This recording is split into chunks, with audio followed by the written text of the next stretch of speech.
Coucou tout le monde!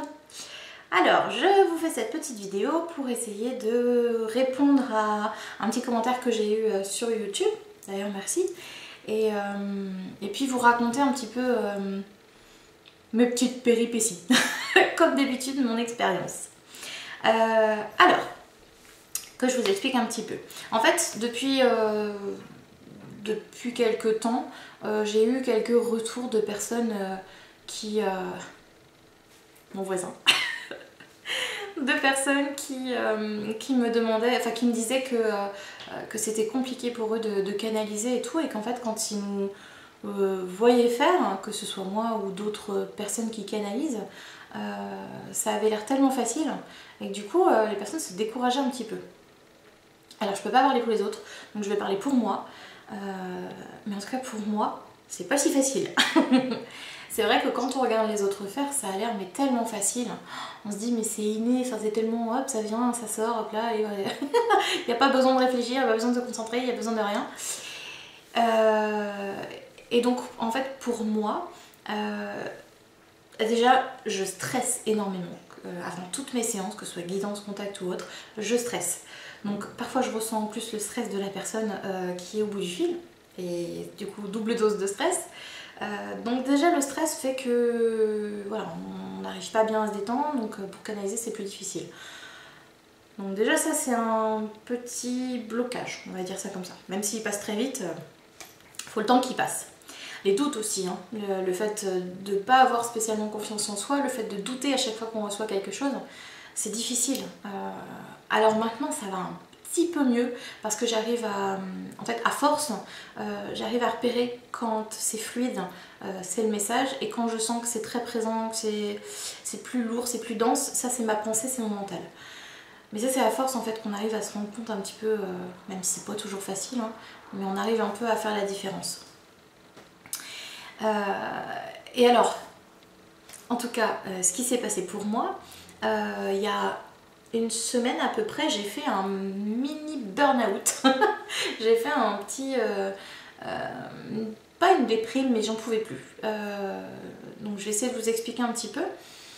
En fait, ce qui s'est passé, c'est que durant certaines séances, les guides, je crois que c'était plus des guidances, oui, les guides de certaines personnes ne répondaient pas aux questions qu'on pouvait leur poser. Parfois, j'avais pas grand-chose à dire aux gens. Enfin du moins à mon consultant ou ma consultante, et je dis mais zut, pourquoi je reçois plus rien, pourquoi je canalise plus, qu'est-ce qui se passe? Donc du coup en fait je forçais pour avoir une réponse, je cherchais la réponse, sauf que il n'y en avait pas. Si ça venait pas, c'est qu'il n'y avait pas de réponse. Mais pour le coup j'étais vraiment déçue de moi-même déjà, enfin mon ego était déçu, parce que je me disais mais zut, je suis incapable de donner une réponse et d'aider cette personne, et non quoi. Puis en plus je me dis voilà, la personne va être déçue, et c'est pas mon but. Quand la personne raccroche, je veux pas qu'elle soit déçue de la séance. Donc voilà, donc mon ego, on va dire qu'il boudait un petit peu parce qu'il était pas fier de lui. C'est comme les enfants qui n'arrivent pas à faire un exercice ou autre, ils boudent, et là c'est pareil, mon ego boudait.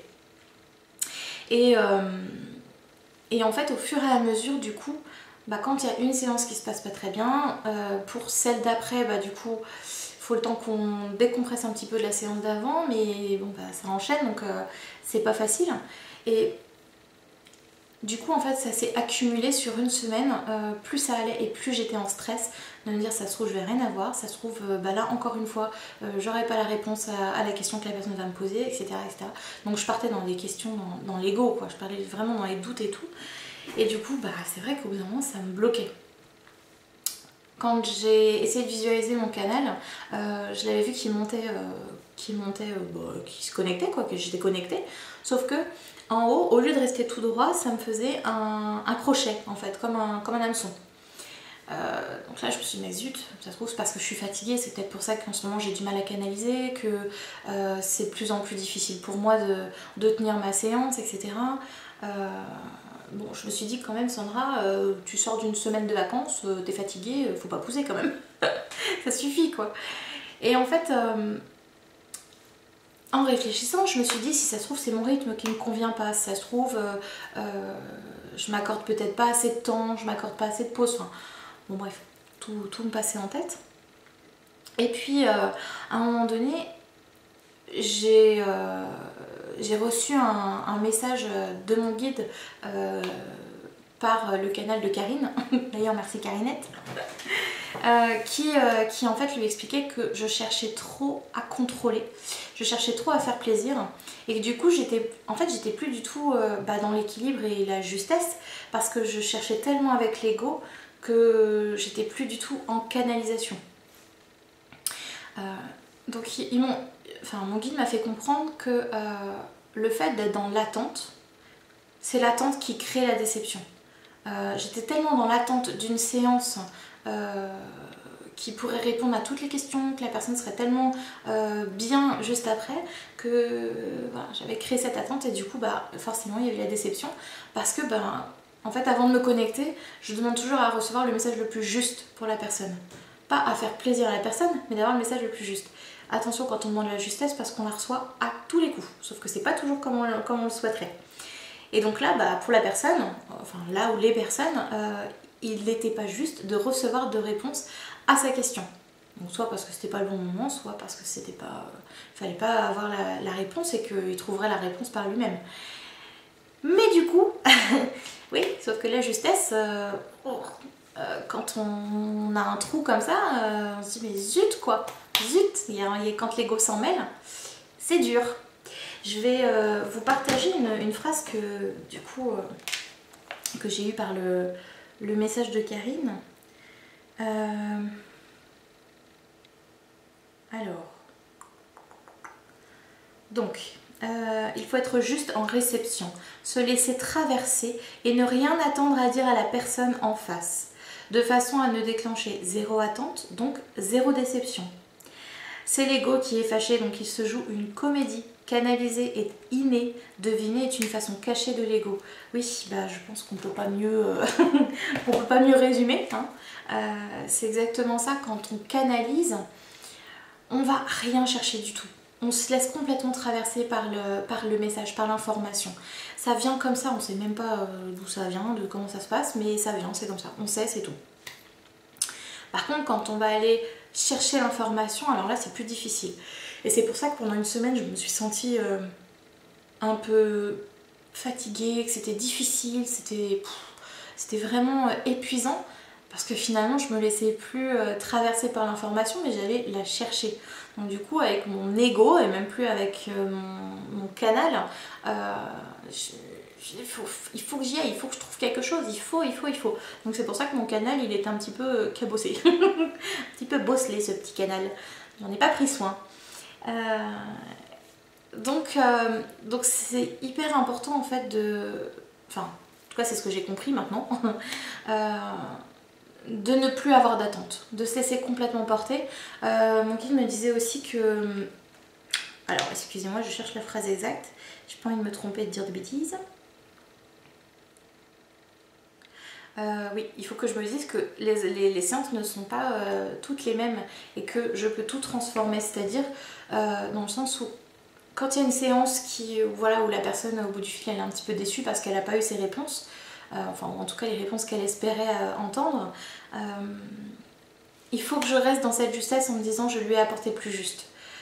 Si j'avais pas la réponse, c'est qu'elle devait pas être là. Mais il faut pas que mon ego boude en me disant bah, zut, je l'ai pas aidé, j'ai pas fait mon travail, etc. Si, c'est juste que c'est juste. Et ça veut pas dire que la séance d'après se passera exactement de la même façon.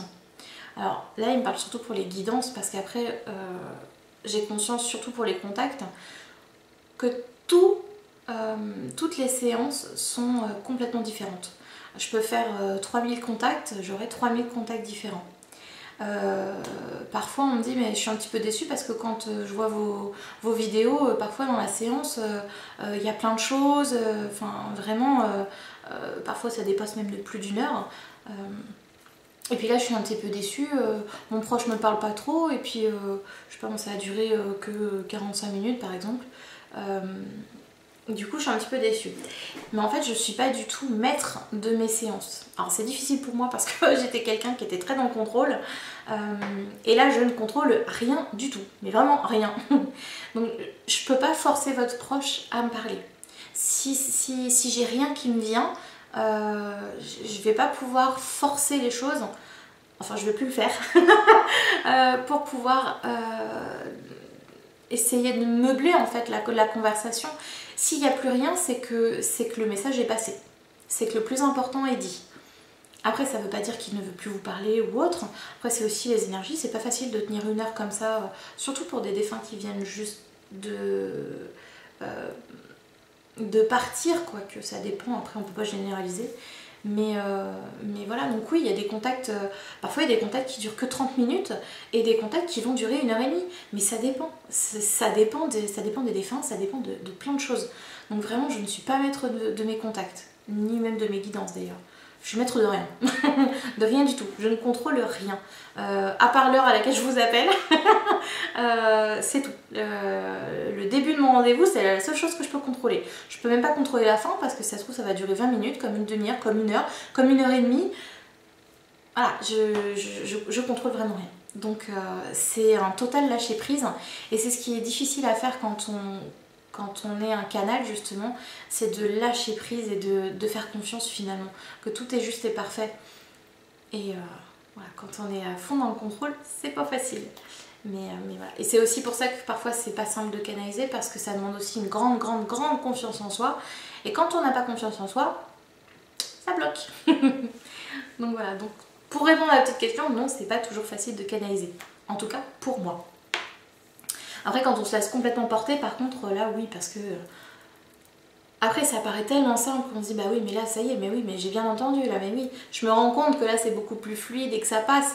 Sauf que dès qu'il y a le moindre doute ou qu'on est un petit peu fatigué ou contrarié, là, ça coince. C'est pour ça qu'être dans un bon état d'esprit, c'est très important.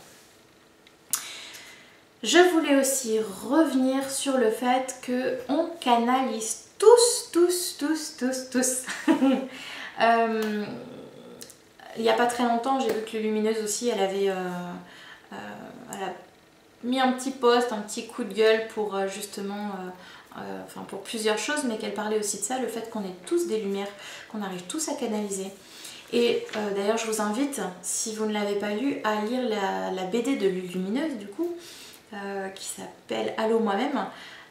Vraiment, elle nous explique vraiment bien les choses et qu'effectivement, en fait, dans cette BD, elle nous montre que oui, on canalise tous. Donc vraiment, je vous invite à la découvrir. Et quand on dit canaliser, ça ne veut pas spécialement dire de faire des séances d'1 heure pour faire un contact défunt. Canaliser, c'est simplement recevoir les informations. Quand vous allez chercher votre baguette sur le chemin, peut-être que vous avez quoi, 5 minutes de route, mais en 5 minutes vous pouvez avoir 3-4 guidances quoi. Vous pouvez avoir déjà canalisé je sais pas combien de messages. C'est l'exemple basique, mais par exemple pour aller au travail, vous prenez toujours vers la droite, toujours. Puis un matin, vous savez pas pourquoi, mais vous allez avoir envie d'aller vers la gauche. Là, c'est votre choix, libre arbitre. Vous écoutez ou vous écoutez pas. Mais la guidance, elle est bien là. Là, vous avez canalisé. En disant, je sais pas pourquoi, mais j'ai envie d'aller à gauche. Vous savez pas pourquoi, mais c'est parce que vous avez reçu l'information. Donc voilà, c'est aussi simple que ça. Par exemple, j'avais déjà mis cet exemple sur une vidéo, d'aller faire les courses, je sais pas moi, le mardi, alors que d'habitude vous les faites le vendredi. Bah oui, mais le mardi, parce que peut-être que juste après, vous allez recevoir un coup de fil en disant, bah tiens, est-ce qu'on peut venir dîner? Bah oui, heureusement que je me suis écoutée, j'ai fait les courses. Donc vous voyez, tout ça c'est des guidances en fait, c'est une canalisation. Quand on dit recevoir un message, ça veut pas dire quelque chose de très... comment dire, c'est pas concret. Il faut pas attendre à avoir du concret comme on peut le faire en contact défunt, avoir des petits détails, des petits quelque chose qui font que waouh. Bah non, des fois c'est tellement subtil, mais bon, il faut savoir le recevoir et le reconnaître. Une fois qu'on en a pris conscience, après c'est plus facile. Mais on en est tous capables. Il n'y a pas juste des élus où on a mis quelques personnes dans un sac en disant bon allez, hop, vous êtes lâchés là-bas sur terre et vous serez médium. vous serez canalisé. Par contre vous le reste non. Mais non. Les capacités elles font partie de nous. Alors c'est pareil, je vais répondre aussi à cette question. Enfin c'est pas une question mais on m'a dit que La personne me disait qu'elle avait l'impression d'avoir perdu ses capacités pendant un moment, parce qu'elle était très fatiguée, etc. Non, on ne perd pas ses capacités, en tout cas pour moi, c'est ce qui résonne pour moi. On ne peut pas les perdre hein, parce que ça fait partie de nous. C'est nous, on s'est incarné avec ses capacités. Pourquoi est-ce qu'il y aurait une personne de plus... le seul mot qui me vienne c'est exceptionnel, de plus exceptionnel que quelqu'un d'autre. Non, on l'est tous, tous, tous, tous. C'est comme les tortues, elles ont tous une carapace. Elles la voient pas, mais elles ont tous une carapace. Et bien nous c'est pareil, on les voit pas mais on a tous nos capacités. Il n'y en a pas un qui n'a pas de capacité. C'est impossible. On a tous nos sens, les sens physiques, le toucher, l'odorat, etc. Mais on a aussi les sens subtils. Et c'est comme ça qu'on arrive parfois à communiquer entre nous. Alors, par exemple les animaux. Les animaux c'est pareil, ils ont aussi des sens physiques mais des sens subtils. Ça ne nous étonne pas d'apprendre que les animaux parlent entre eux, ils communiquent entre eux. Par contre, nous, le fait de communiquer entre nous sans la parole, c'est étonnant et limite c'est impossible. Bah pourquoi? Si, on en est capable. C'est juste que bah voilà, on a dû rajouter la parole parce qu'à un moment donné, c'était compliqué. Mais si, on est tous capables de la même chose. Et on n'a pas encore découvert toutes nos capacités. mais voilà, donc vraiment ça c'est très important et je voulais vraiment revenir dessus sur le fait que on a tous ces capacités. Tous, tous, tous, tous, tous, tous, tous. Alors sur le fait de perdre ses capacités, donc comme je vous l'ai dit, on ne perd pas ses capacités. Par contre, oui, c'est comme les tortues, elles perdent pas leur carapace. Hein. Enfin, j'ai jamais vu une tortue perdre une carapace, après peut-être que c'est possible, j'en sais rien. Mais bon. Parfois on peut se sentir en pause. En pause dans le sens où on a un peu plus de mal à canaliser, où on se sent un peu plus fatigué, etc. Mais en fait ce sont des pauses qui sont nécessaires. Nécessaires dans le sens où peut-être qu'après il y a quelque chose qui nous attend et on va avoir besoin de toute notre énergie. Alors je sais que ça m'est arrivé il y a quelques années déjà. Enfin il y a quelques années, ça fait pas non plus 50 ans que je fais ça, que je suis avec mes capacités du moins. Enfin que je les ai découvertes. Mais c'était peut-être il y a 2 ans. Oui, bon bref, l'année dernière ou il y a 2 ans, je sais plus. Et on avait, avec Johan, on avait une conférence à faire et que du coup, 2 semaines avant, on s'appelle, on se dit mais qu'est-ce qui se passe? J'ai l'impression de moins canaliser, j'ai l'impression qu'il y a quelque chose qui va pas, qu'est-ce qui se passe? Et en fait, tous les deux, on avait le même ressenti, mais c'est parce que, enfin pour nous en tout cas, c'est comme si on disait prenez une petite pause parce que vous allez avoir besoin de toute votre énergie. Donc vous fatiguez pas avant. Donc c'est important de s'écouter. Quand on ressent cette petite pause, c'est comme si, en fait, c'est comme si on était dans une vague, dans un creux de vague. Vous voyez, on monte, on monte, on monte, donc on découvre nos capacités, on travaille, etc. Sauf qu'à un moment donné, on commence à redescendre un petit peu, puis on est dans le creux de la vague. Donc c'est à ce moment-là qu'on a l'impression de stagner. On se dit, mais alors là, il n'y a plus rien qui avance, là, il n'y a plus rien qui se passe. En fait, c'est à ce moment-là qu'il se passe le plus de choses. Tout ce qu'on a appris, tout ce qu'on a conscientisé juste avant, bah c'est maintenant que notre conscience, elle en prend conscience du coup. Donc c'est important d'avoir ces petites phases de stagnation du coup. Par contre, pour pouvoir remonter, ce qui est important, c'est de lâcher prise. De vraiment lâcher prise et de se dire, ok, là je suis dans cette petite pause, mais je sais que je vais remonter de toute façon, je sais qu'il va se passer d'autres choses. Donc profitez-en pour faire autre chose, pour vous ressourcer, pour faire ce que vous voulez, mais peut-être pour lâcher un petit peu plus prise par rapport à vos capacités, à tout ça. Parce que si on lâche pas prise, en fait, on va à contre-courant, on va dans la vague. Plutôt que de la remonter, on rentre dedans. Mais alors, du coup, c'est compliqué d'avancer. Donc voilà, enfin moi en tout cas, je le visualise comme ça. Donc pour pouvoir remonter, c'est important du coup de lâcher prise. Et c'est ça qui est difficile. C'est pour ça que des fois quand on n'est pas bien, on se dit mais qu'est-ce qui se passe? Mais ça fait 2 semaines que c'est comme ça, je comprends pas. Bah c'est juste que lâcher prise, vous allez voir que vous allez remonter. Enfin c'est juste, entre guillemets, c'est pas facile. Mais quand on les perçoit par contre, une fois qu'on en a conscience, je peux vous dire que la vague on la remonte plus facilement. Alors, quoi d'autre? Oui, on m'avait aussi demandé, oui je me suis fait une petite liste parce que je veux rien oublier. On m'avait aussi demandé, est-ce que ça arrive que les défunts ne viennent pas? Oui, Oui, ça arrive que... alors une fois j'ai eu un contact où j'avais rien du tout, mais alors rien, aucun ressenti face à la photo de la personne, même avec le prénom, la date de naissance, même si en soi on n'en a pas vraiment besoin. Marquer même de la photo, en soi on n'en a pas besoin. En tout cas pour moi c'est vraiment un support pour rassurer mon mental en me disant j'ai la photo, je risque pas de me tromper de défunt, même si quoi qu'il arrive on est connecté, donc il n'y a pas besoin de support. Mais bon, donc là voilà, j'avais demandé pas mal de choses pour essayer de me connecter vraiment, d'avoir quelque chose, mais rien du tout. Donc du coup, déception, et de la personne et de moi. Et ce que je peux comprendre, parce que du coup c'est vrai que quand on a l'attente comme ça du contact, surtout pour un proche, et qu'on n'a rien du tout, c'est compliqué. Je l'ai vécu aussi avec mon arrière-arrière-grand-mère. J'étais un petit peu déçue, mais bon, j'étais déçue parce que j'avais l'attente. Donc c'est important de prendre conscience que si on a trop d'attente, c'est possible qu'on soit déçu.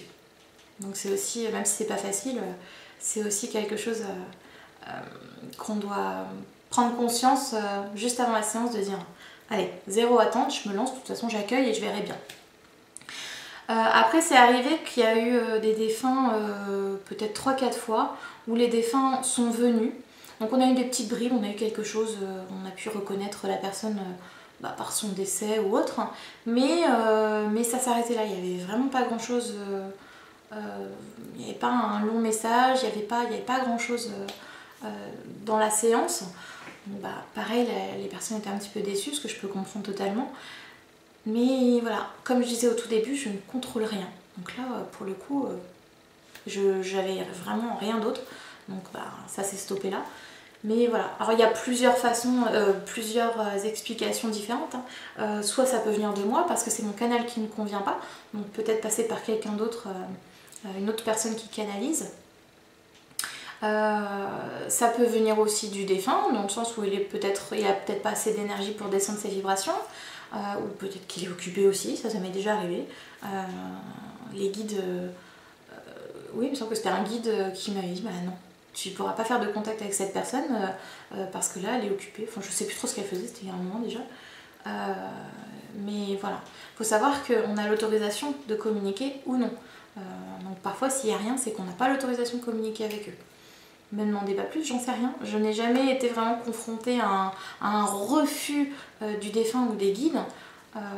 Souvent quand j'arrive pas à communiquer avec un défunt, je vais demander au guide de m'aider ou d'aider le défunt à venir jusqu'à moi pour avoir au moins un petit quelque chose. Alors c'est pas facile, la séance est difficile, ça demande beaucoup d'énergie, mais voilà, enfin, ça m'est déjà arrivé comme ça. Après ça peut venir aussi le fait que c'est pas le meilleur moment pour recevoir le message. Peut-être que vous n'êtes pas dans le bon état d'esprit ou que il faut peut-être attendre encore un mois peut-être ou deux avant de recevoir le message, etc. Il peut y avoir plusieurs raisons différentes et pour le coup on ne sait pas toujours. Donc voilà, oui ça m'est arrivé. Pas souvent heureusement, mais ça m'est arrivé. Je pense que ça doit arriver à tout le monde, après on peut pas plaire à tout le monde comme on dit. Hein. Donc pour les défunts c'est pareil, le canal ne peut pas plaire à tout le monde. Voilà, alors j'ai fini ma petite vidéo, j'espère que le message le plus important c'était surtout, d'où le titre, quand l'ego s'en mêle. Et oui, parce que quand l'ego est présent dans les séances, c'est très compliqué de canaliser. Donc pour toutes les personnes qui essayent de canaliser et de faire des séances ou autres, enfin en tout cas qui se lancent, de par ma propre expérience, vraiment, mais laissez-vous complètement traverser, transporter, ne cherchez pas à contrôler, même si c'est pour faire plaisir. Il faut savoir que quoi qu'il arrive, les réponses sont justes. Même si parfois c'est un silence, souvent les guides disent que, ils nous font comprendre que c'est par le silence qui nous apporte la meilleure aide. Et c'est vrai, pour l'avoir expérimenté avec mon guide, un jour je dis mais zut, pourquoi tu me réponds pas? Tu me laisses comme ça, tu pourrais me répondre au moins quelque chose. Et ben non. Non, il est muet. Un guide muet. Ouais. Et finalement, je le remercie parce que ça a été une très belle expérience et qui m'a rendue du coup autonome.